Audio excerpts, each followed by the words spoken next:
Hello everyone. आज हम कृषि विज्ञान एवं गणित के मूल तत्व विषय के अध्याय 11 प्लांट फिजियोलॉजी पादप कार्यकी के कुछ क्वेश्चन देखेंगे। अब हमारा एग्रीकल्चर बायोलॉजी वाला चैप्टर शुरू हो चुका है। 11 से लेकर 15 तक के बायोलॉजी के चैप्टर हैं। तो इसका पहला चैप्टर है प्लांट फिजियोलॉजी पादप कार्यकी। कुछ क्वेश्चन पर बात करते हैं। पादप वृद्धि से क्या समझते हैं, पादप वृद्धि क्या है, पादप वृद्धि की परिभाषा बताइए। तो आंसर होगा इसका, वृद्धि वह क्रिया है जिसके परिणाम स्वरूप किसी जीव या उसके विभिन्न अंगों में स्थायी अनुत्क्रमणीय बढ़ाव या परिवर्तन होता है। मतलब देखिए, हम और आप सबकी हाइट बढ़ रही है, प्लांट की हाइट बढ़ रही है, चाहे जीव में व्यक्ति की हाइट बढ़ रही है या जीव जंतुओं की हाइट बढ़ रही है, that all are known as growth या वृद्धि। ठीक है। तो पादप वृद्धि वह क्रिया है जिसके परिणाम स्वरूप किसी जीव या उसके विभिन्न भागों में स्थायी बढ़ाव या परिवर्तन या अनुत्क्रमणीय बढ़ाव होता है। ठीक है। पादप विकास की परिभाषा, वृद्धि के समय जीव द्रव का निर्माण अधिक होता है जिससे कोशिकाओं में विभाजन, आकार, आयतन तथा अंगों का निर्माण होता है, शुष्क भार बढ़ता है, उसे पादप विकास कहते हैं। श्वसन के दो प्रकारों के नाम लिखिए। तो दो प्रकार कौन से हैं, ऑक्सी श्वसन और अनऑक्सी श्वसन। अगला है प्रकाश संश्लेषण से आप क्या समझते हैं, रासायनिक समीकरण क्या है। तो हरे पौधे सूर्य के प्रकाश की उपस्थिति में कार्बन डाइऑक्साइड एंड पानी के द्वारा कार्बोहाइड्रेट का निर्माण करता है। यह क्रिया प्रकाश संश्लेषण कहलाती है। इस क्रिया में ऑक्सीजन उपफल के रूप में प्राप्त होता है। समीकरण क्या है इसका, 6CO2 + 6H2O is equal to C6H12O6 + 6O2। सूर्य का प्रकाश और क्लोरोफिल के साथ जो उत्पाद बनता है C6H12O6, वो क्या है, ग्लूकोज है। पादप वृद्धि की 3 व्यवस्थाओं के बारे में बताइए। 3 व्यवस्थाएं कौन कौन सी होती हैं, पहला कोशिका विभाजन, दूसरा कोशिका दीर्घीकरण और तीसरा कोशिका भिन्नन। तो जो कोशिका विभाजन की बात करें तो विभाज्यों तक की कोशिकाएं समसूत्री विभाजन द्वारा निरंतर नई कोशिकाओं का निर्माण करती है जिससे कोशिकाओं की संख्या बढ़ जाती है। कोशिका दीर्घीकरण में इस अवस्था में कोशिका आकार तथा आयतन में अनुत्क्रमणीय वृद्धि करती है। कोशिका दीर्घीकरण क्षेत्र, ऊतकों तथा अंगों का आकार नियंत्रित करती है। कोशिका भिन्न यह वृद्धि का अंतिम चरण है। कोशिकाएं अलग अलग कार्य करने के लिए विभिन्न प्रकार की कोशिकाओं में परिवर्तित होकर भिन्न भिन्न ऊतकों का निर्माण करती हैं, जैसे जाइलम, फ्लोएम और पेरेन्काइमा आदि। अगला क्वेश्चन है ऑक्सी श्वसन एवं अनऑक्सी श्वसन में अंतर बताइए। तो ऑक्सी श्वसन में पहले देखते हैं हम, ऑक्सी श्वसन जो है वो ऑक्सीजन की उपस्थिति में होता है और अनऑक्सी श्वसन जो है ऑक्सीजन की अनुपस्थिति में होता है। ऑक्सी श्वसन की क्रिया में ग्लूकोज के पूर्ण ऑक्सीकरण द्वारा CO2 और H2O उत्पन्न होता है। वहीं अनऑक्सी श्वसन की क्रिया में ग्लूकोज के अपूर्ण ऑक्सीकरण द्वारा लैक्टिक अम्ल तथा अथवा एथिल अल्कोहल का निर्माण होता है। ऑक्सी श्वसन में ग्लूकोज के एक अणु में पूर्ण ऑक्सीकरण से 673 किलो कैलोरी ऊर्जा मुक्त होती है। वहीं अनऑक्सी श्वसन में एक अणु के अपूर्ण ऑक्सीकरण से 54 किलो कैलोरी ऊर्जा मुक्त होती है। ऑक्सी श्वसन में ग्लूकोज के एक अणु से 38 ATP अणु मुक्त होते हैं और अनऑक्सी श्वसन में एक ऑक्सीजन के एक अणु से 2 ATP अणु मुक्त होते हैं। ऑक्सी श्वसन उच्च जीवों में होता है और अनऑक्सी श्वसन निम्न जीवों तथा मांसपेशियों में होता है। अगला क्वेश्चन देखते हैं, श्वसन क्या है, माइटोकॉन्ड्रिया को कोशिका का बिजली घर क्यों कहते हैं। तो श्वसन एक अपचय जैव रासायनिक क्रिया है। इसमें कार्बोहाइड्रेट जैसे स्टार्च तथा ग्लूकोज का ऑक्सीकरण होकर सरल यौगिकों में टूट जाते हैं व ऊर्जा उत्पन्न होती है। तो माइटोकॉन्ड्रिया में सभी ऑक्सीकरण क्रियाएं संपन्न होती हैं, अपार ऊर्जा उत्पन्न होती है जो ATP अणुओं में संचित रहती है, इसलिए यह कोशिका का बिजली घर कहलाता है। नेक्स्ट है विसरण तथा रसाकर्षण में कोई 5 अंतर बताइए। विसरण को देखते हैं। तो विसरण वह क्रिया है जिसमें विलय के कण अधिक सांद्र से निम्न सांद्रता वाले विलयन की ओर स्वतः प्रवाहित होते हैं, क्या कहलाता है, विसरण कहलाता है। रसाकर्षण वह क्रिया है जिसमें विलायक के कण निम्न सांद्र विलयन से उच्च सांद्र विलयन की और अर्धपारगम्य झिल्ली में से प्रभावित होते हैं, रसाकर्षण कहलाती है। विसरण क्रिया में अर्धपारगम्य झिल्ली की आवश्यकता नहीं होती, रसाकरण में अर्धपारगम्य झिल्ली की आवश्यकता होती है। विसरण क्रिया का वेग हमेशा एक सा रहता है, रसाकर्षण क्रिया का वेग प्रारंभ में अधिक तथा बाद में धीमा हो जाता है। विसरण द्विदिशात्मक होता है, रसाकर्षण एक दिशात्मक होता है। विसरण क्रिया गैस विलयनों में प्रायः पाई जाती है और रसाकर्षण क्रिया द्रव्य विलयनों में प्रायः पाई जाती है।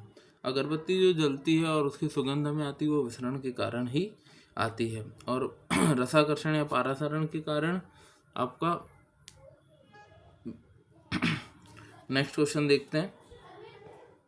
वाष्पोत्सर्जन की दर को प्रभावित करने वाले कोई 5 प्रमुख वातावरणीय कारकों को समझाइए। तो 5 कारक कौन कौन से हैं? प्रकाश, तापमान, वायुमंडलीय आर्द्रता, वायु और वायुमंडलीय दाब। तो प्रकाश की तीव्रता वाष्पोत्सर्जन की दर को बढ़ाती है, प्रकाश की तीव्रता वाष्पोत्सर्जन की दर को बढ़ाती है। वहीं अंधेरे में वाष्पोत्सर्जन की दर बहुत कम हो जाती है। तापमान बढ़ने से वाष्पोत्सर्जन की दर बढ़ती है और कम तापमान होने से वाष्पोत्सर्जन की दर अपेक्षाकृत कम हो जाती है। नेक्स्ट देखेंगे हम वायुमंडलीय आर्द्रता। तो वायुमंडलीय आर्द्रता कम होने पर वाष्पोत्सर्जन की दर अधिक होती है, जबकि वायु में आर्द्रता अधिक होती है तो वाष्पोत्सर्जन की दर कम हो जाती है। वायु का प्रवाहन तेज होने पर वाष्पोत्सर्जन की दर बढ़ जाती है। वायुमंडलीय दाब को यदि हम देखें तो पहाड़ों पर वायुदाब कम होता है, अतः वहाँ वाष्पोत्सर्जन की दर अधिक होती है। वायुदाब अधिक होने पर दर घट जाती है। नेक्स्ट क्वेश्चन इज पादप हार्मोन से आप क्या समझते हैं? इनकी 4 विशेषताएं लिखिए। ऐसे जटिल पादप हार्मोन की परिभाषा हम देखें। ऐसे जटिल कार्बनिक पदार्थ जो पौधों में निश्चित स्थानों पर बनते हैं और संवहन ऊतक द्वारा पौधों के विभिन्न भागों पर पहुंचकर उनकी वृद्धि तथा विकास संबंधी क्रियाओं को नियंत्रित करते हैं, पादप हार्मोन कहलाते हैं। कौन कौन से उदाहरण है इसमें? ऑक्सीजन, जिब्रेलिन, साइटोकाइनिन आदि। इनकी विशेषताएं क्या होती हैं? तो ये जटिल कार्बनिक पदार्थ होते हैं, ये अत्यंत सूक्ष्म मात्रा में आवश्यक होते हैं। इनका निर्माण जड़ तथा पत्तियों के शीर्ष पर होता है। ये पौधे के शरीर में फ्लोएम द्वारा एक स्थान से दूसरे स्थान तक पहुंचते हैं। इनका प्रभाव वृद्धि के अलावा बीजों का अंकुरण, पुष्पन, प्रसुप्तता, जीर्णता आदि पर भी होता है। नेक्स्ट क्वेश्चन इधर विसरण या रसाकर्षण को उदाहरण से समझाइए। डिफ्यूजन विसरण की परिभाषा देखें हम। वह क्रिया जिसमें किसी ठोस अथवा द्रव्य अथवा गैस के आयन या अणु अपने अधिक सांद्रता वाले विलयन से कम सांद्रता वाले विलयन की ओर स्वतः गति करते हैं, क्या कहलाते हैं? विसरण कहलाते हैं। इस क्रिया में अर्धपारगम्य झिल्ली की आवश्यकता नहीं होती। यह क्रिया प्रारंभ में तेज गति से होती है, साम्यावस्था स्थापित होने तक धीमी गति होती है और यह क्रिया गैसों में अधिक पाई जाती है। उदाहरण इत्र की शीशी से सुगंध का फैलना, जल में चीनी का स्वतः घुलना और सुलगती हुई अगरबत्ती की गंध का कमरे की तरफ फैलना। अब अगला देखते हैं रसाकर्षण या ऑस्मोसिस। वह क्रिया जिसमें तनु विलयन से विलायक कण सांद्र विलयन की ओर अर्धपारगम्य झिल्ली से होते हुए स्वतः प्रभावित होते हैं, पारासरण क्रिया कहलाती है। यह क्रिया का प्रारंभ में वेग अति तीव्र होता है, बाद में धीमा हो जाता है। इसमें केवल विलायक के अणु ही प्रभावित होते हैं। यह क्रिया प्रायः द्रव्यों में पाई जाती है। उदाहरण किशमिश का जल में फूलना, अंगूर का चाशनी में सिकुड़ना, रक्त कणिकाओं का जल में फूलना आदि। वाष्पोत्सर्जन एवं वाष्पीकरण में अंतर लिखिए। वाष्पोत्सर्जन एक जैविक क्रिया है, वहीं वाष्पीकरण एक भौतिक क्रिया है। वाष्पोत्सर्जन रक्षक कोशिकाओं द्वारा नियंत्रित होता है, वाष्पीकरण में रक्षक कोशिकाओं की किसी प्रकार से कोई आवश्यकता नहीं होती। वाष्पोत्सर्जन केवल जीवितों में होता है, वहीं वाष्पीकरण जीवित अजीवित दोनों में पाया जाता है। वाष्पोत्सर्जन रक्षक कोशिकाओं तथा विभिन्न दाब कार्य करते हैं, वहीं वाष्पीकरण में किसी प्रकार के दाब की आवश्यकता नहीं होती। वाष्पोत्सर्जन बाहरी तथा आंतरिक कारकों द्वारा प्रभावित होते हैं, वहीं वाष्पीकरण केवल बाहरी कारकों द्वारा प्रभावित होती है। वाष्पोत्सर्जन की क्रिया नियंत्रित होती है और वाष्पीकरण की क्रिया अनियंत्रित होती है। नेक्स्ट है पादप वृद्धि। क्या है? पादप वृद्धि पर प्रभाव डालने वाले किन्हीं 4 कारकों को समझाइए। पादप वृद्धि वह होती है जिसमें पौधे अथवा किसी अंग विशेष के भार, आयतन, आकार, रूप आदि में स्थायी एवं अनुत्क्रमणीय परिवर्तन होता है, क्या कहलाते हैं? पादप वृद्धि कहलाती है। प्रभाव डालने वाले किन्हीं 4 कारक कौन कौन से हैं? प्रकाश है, जल है, ऑक्सीजन है, तापमान है, खनिज लवण है। तो प्रकाश की उपस्थिति में पौधों की वृद्धि होती है, प्रकाश के अभाव में पौधे कमजोर, पतले तथा पीले पड़ जाते हैं। जल को हम देखें तो जल की उपस्थिति में ही पौधों की अच्छी वृद्धि होती है, जल के अभाव में पौधों की वृद्धि पर असर पड़ता है। ऑक्सीजन की देखें, ऑक्सीजन की उपस्थिति में श्वसन क्रिया होती है, पौधों को ऊर्जा प्राप्त होती है, अतः श्वास ऑक्सीजन की उपस्थिति से पौधों में वृद्धि होती है। तापमान 25 से 35 डिग्री पर पौधों की वृद्धि ठीक ठाक होती है, जबकि 50 डिग्री सेल्सियस से अधिक तथा 4 डिग्री सेल्सियस से कम ताप पर वृद्धि बहुत कम होती है। खनिज लवण की बात करें तो भूमि में खनिज लवण पर्याप्त मात्रा में होने पर पौधों को वृद्धि सुचारू रूप से होती है। आगे अगला क्वेश्चन देखते हैं हम, प्रकाश संश्लेषण तथा श्वसन में अंतर लिखिए। तो प्रकाश संश्लेषण के बारे में लिखते हैं, यह क्रिया पौधों की हरी कोशिकाओं में होती है जिनमें क्लोरोफिल पाया जाता है। श्वसन जैसी क्रिया पौधों तथा जंतुओं की सभी कोशिकाओं में होती है। प्रकाश संश्लेषण यह क्रिया एक उपचय क्रिया है, वहीं श्वसन यह क्रिया एक अपचय क्रिया है। प्रकाश संश्लेषण क्रिया में CO2 कोशिकाओं से पहुंचती है तथा O2 बाहर निकलती है, ऑक्सीजन बाहर निकलती है। श्वसन क्रिया में ऑक्सीजन कोशिकाओं में पहुंचती है तथा CO2 बाहर निकलती है। प्रकाश संश्लेषण क्रिया सूर्य के प्रकाश की उपस्थिति में होती है, वहीं श्वसन की क्रिया प्रकाश तथा अंधकार दोनों में होती है। प्रकाश संश्लेषण क्रिया में पौधों का शुष्क भार बढ़ता है, वहीं श्वसन क्रिया में पौधों का शुष्क भार घट जाता है। प्रकाश संश्लेषण की क्रिया क्लोरोफिल में होती है, श्वसन की क्रिया माइटोकॉन्ड्रिया और जीवद्रव दोनों में होती है।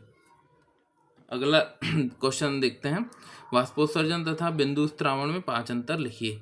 तो वाष्पोत्सर्जन क्रिया जो है प्रायः दिन में होती है, बिंदु स्त्रावण रात्रि में या प्रातः काल में होती है। वाष्पोत्सर्जन क्रिया स्टोमेटा, उपत्वचा तथा वातरंध्रों द्वारा होती है, वहीं बिंदु स्त्रावण या गटेशन की प्रोसेस जो है जलरंध्रों द्वारा होती है।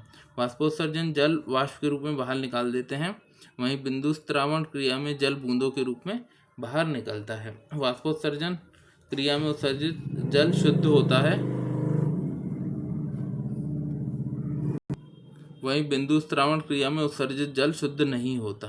वाष्पोत्सर्जन एक नियमित घटक है और बिंदु स्त्रावण क्रिया विशेष परिस्थितियों में होती है। पौधों में पारासरण का महत्व लिखिए। पौधे मूल रोम द्वारा भूमि से जल अवशोषित क्रिया करते हैं, वह क्रिया क्या कहलाती है?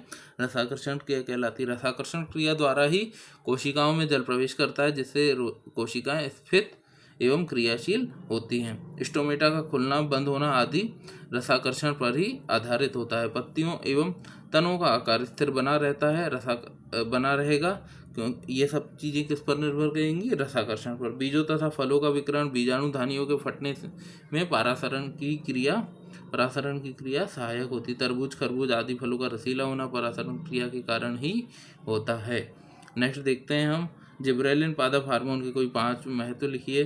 तो 5 महत्व, पहला, गन्ने की तनी की लंबाई में वृद्धि करता है, बीज रहित फल प्राप्त करता है, नींबू, संतरा, अंगूर आदि के फलों का आकार तथा संख्या बढ़ाने में काम आता है, द्विवर्षीय पौधों को एक वर्षीय पौधों में परिवर्तित करने में सहायक होता है, शराब बनाते समय किण्वन की क्रिया को तेज करने के लिए उपयोग होता है, और आनुवांशिक रूप से बौने पौधों की लंबाई को बढ़ाने में इसका प्रयोग किया जाता है। वाष्पोत्सर्जन एवं बिंदु स्त्रावण की परिभाषा तथा वाष्पोत्सर्जन के 3 प्रकार समझाइए। तो वाष्पोत्सर्जन जो है जीवित पौधों के आंतरिक ऊतकों से पौधों के वायवीय भाग जैसे पत्तियों, तनों, शाखाओं तथा जल के वाष्प के रूप में बाहर निकलने की क्रिया क्या कहलाती है? वाष्पोत्सर्जन कहलाती है। वहीं गटेशन जो है पत्तियों के किनारों पर उपस्थित छिद्रों द्वारा बूंदों के रूप में जल का स्त्रावण जो अक्सर प्रातः काल होता है, बिंदु स्त्रावण कहलाता है, या जो बिंदु स्त्रावण की क्रिया है मूलदाब के कारण होती है। वाष्पोत्सर्जन के प्रकार हम पहले ही पढ़ चुके हैं, अभी भी एक बार देख लेते हैं। 3 प्रकार होते हैं, रंध्रीय, उपत्वचीय और वातरंध्रीय। जो रंध्रीय है, पौधों में 90 से 97% पत्तियों की सतह से स्टोमेटा या रंध्रों द्वारा होता है। स्टोमेटा से होती हुई जलवाष्प बाहरी वायुमंडल में चली जाती है। उपत्वचीय यह वाष्पोत्सर्जन प्रायः फूलों, फलों तथा तनों से होता है। जल सीधे ही पौधों के वायवीय भाग में एपिडर्मिस कोशिकाओं से क्यूटिकल के माध्यम से होता है। वाष्पोत्सर्जन का 3 से 10% भाग उपत्वचा क्यूटिकल द्वारा होता है। मतलब रंध्रीय में कितना होगा? 90 to 97, उपत्वचीय में 3 से 10%। वातरंध्रीय या लेटिक्यूलर वाष्पोत्सर्जन, इस प्रकार का वाष्पोत्सर्जन बहुत से काष्ठीय पौधों के तनों तथा कुल फलों में पाया जाता है। वातरंध्रों जिसमें लेटिक्यूलस पाया जाता है उसके द्वारा होता है, और यह वाष्पोत्सर्जन 0.1% होता है। तो इस प्रकार हमारा जो अध्याय 11 है वो यहाँ समाप्त होता है। धन्यवाद।